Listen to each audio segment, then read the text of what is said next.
Une miette d'histoire. Comment on dit? Une miette. Une miette. Une miette.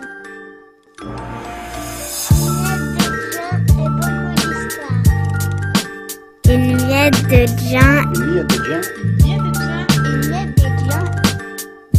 et beaucoup d'histoires.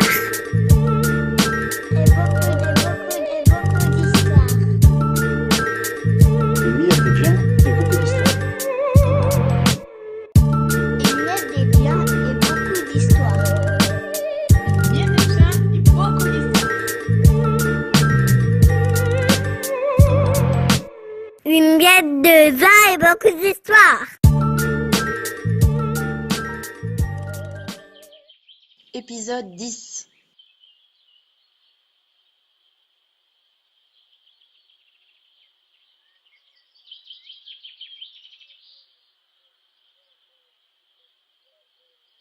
Quelque part entre le bois de la haie Cliverless et l'ombre fumeuse et terrie Carolo se trouve un champ.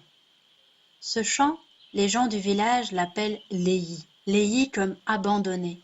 Mais il aurait pu tout aussi bien l'appeler El Champ del Diable. En effet, il court une rumeur à propos de ce champ.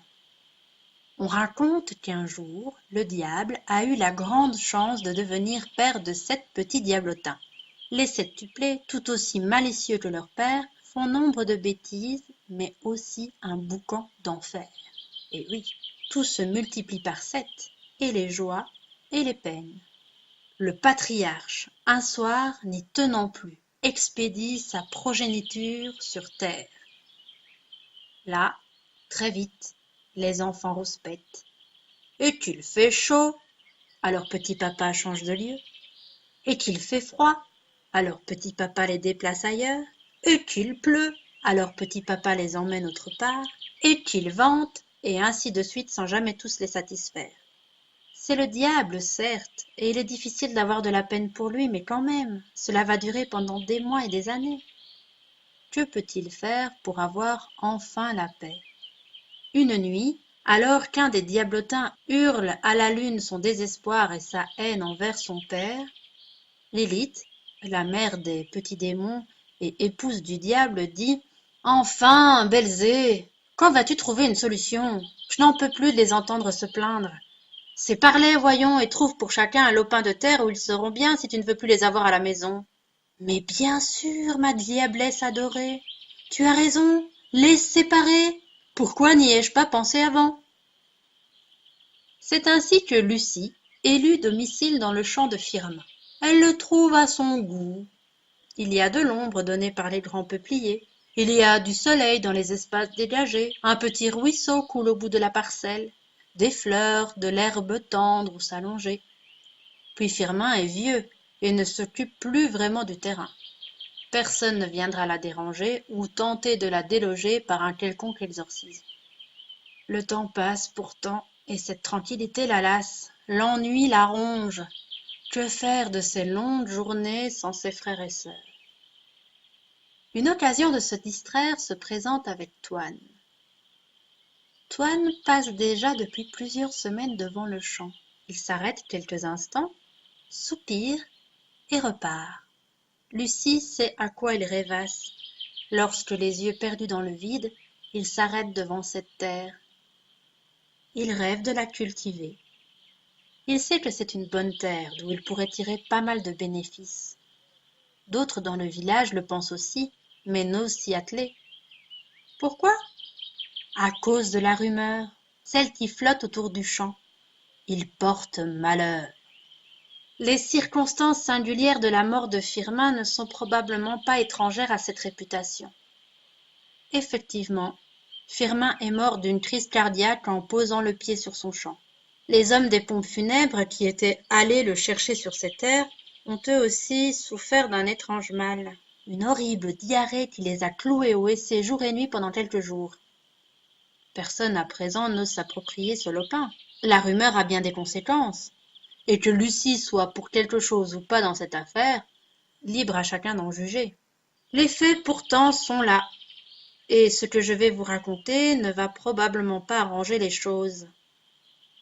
Toine, Après avoir réfléchi longuement, pesé le pour et le contre, et surtout s'être fait licencier de la fabrique où il travaillait depuis des années, s'en va avec une bêche sur le champ-Léhy. Avant d'y poser le pied, il respire un bon coup et se lance dans l'aventure. Rien. Il ne se passe rien. Alors Toine, soulagé, commence à bêcher. Mais c'est sans compter sur le pouvoir un chouïa maléfique de Lucie. Je ne sais par quel tour de magie, mais elle fait sortir un djinn du sol. La terre se crevasse et un homme grand, fort et musclé apparaît devant Toine. Dans sa main, une bêche. Et le djinn commence à bêcher la terre. Toine, tout d'abord effrayé, commence à se détendre. Finalement, ce n'est peut-être pas un champ maudit. Au contraire. Avec l'aide du djinn, la terre est très vite retournée. Toine est heureux de cette situation. Il se dit qu'il reviendra demain avec des graines pour semer. Et c'est ce qu'il fait. Le lendemain, il pose le pied sur cette terre avec un sac de graines dans les mains et commence à semer. Comme la veille, la terre se crevasse et cette fois 10 djinns apparaissent chargés de sacs de graines et ils commencent eux aussi à semer.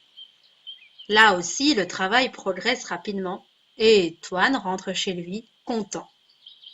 Cette humeur n'échappe pas à sa femme Margot qui le questionne. « Toine, pourquoi sembles-tu si heureux ?» Au début, Toine n'ose lui répondre et se dérobe. Mais Toine, chaque jour, sort de la maison et se rend au champ. Il voit que cela pousse et imagine l'avenir avec beaucoup d'optimisme. Il brille de bonheur et au bout de quelques semaines ne se tient plus.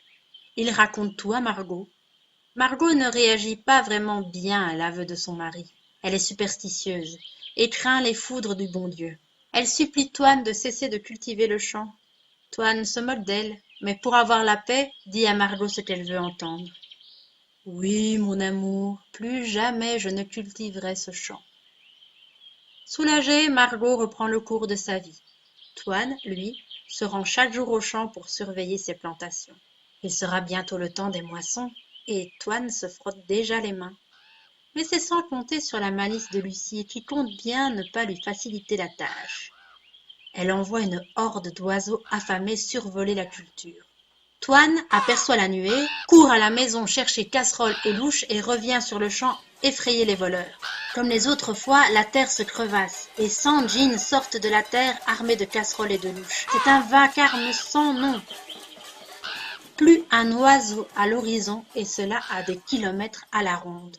Toine, heureux, rentre chez lui. Mais dans sa précipitation et dans son enthousiasme à sauver son champ, l'homme s'est bloqué le dos. Il rentre donc qu'à un cas à la maison.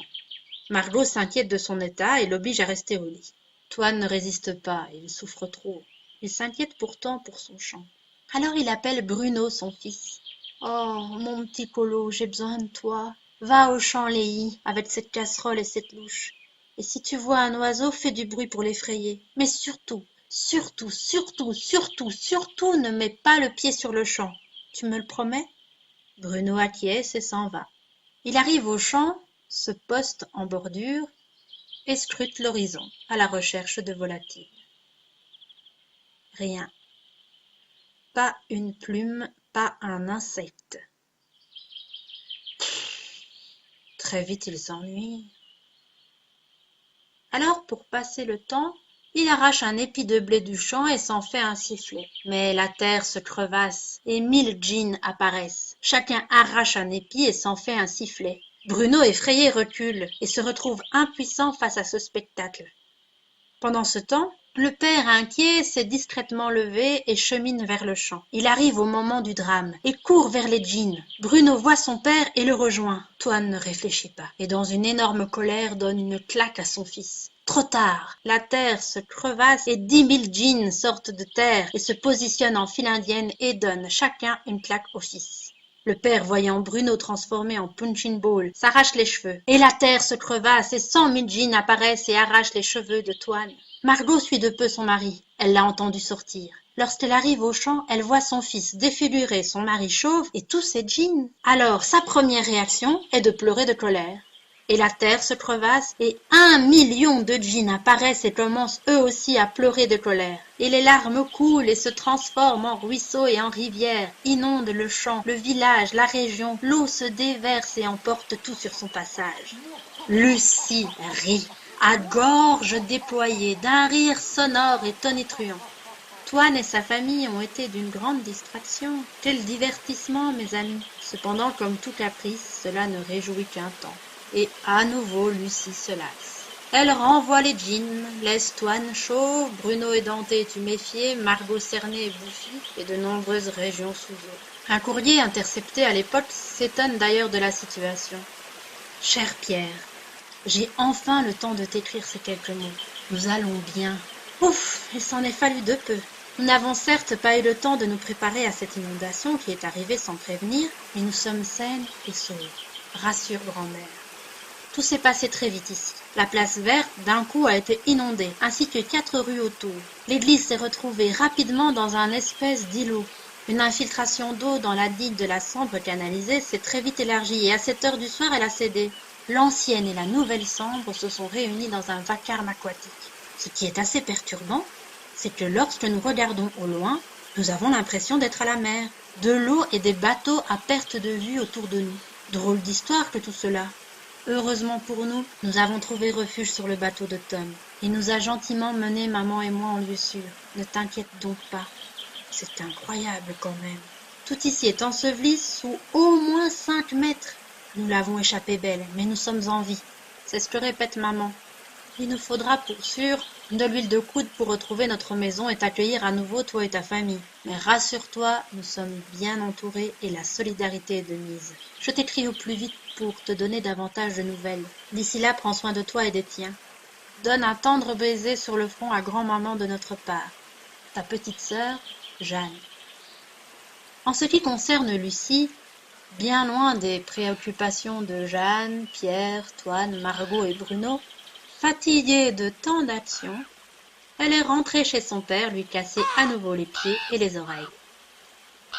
Le champ, quant à lui, est resté laid, victime de sa notoriété. Plus personne n'a osé le cultiver, sait-on jamais.